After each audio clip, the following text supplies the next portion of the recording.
Sorry, natin bawa ka na. Mike.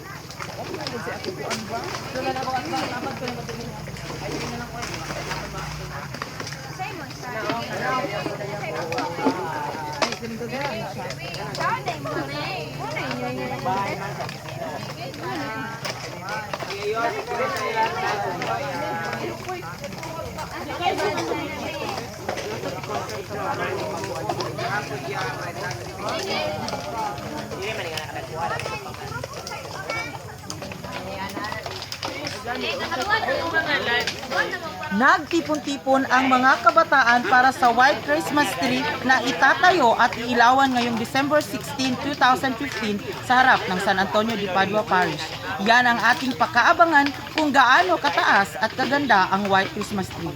Pero samantala, nanawagan ang presidente ng DYA na si Madam Cherilyn Abonero na sumama sa kanila sa paggupit ng plastic bottle. Ako po ang inyong lingkod at ito ang aking balita.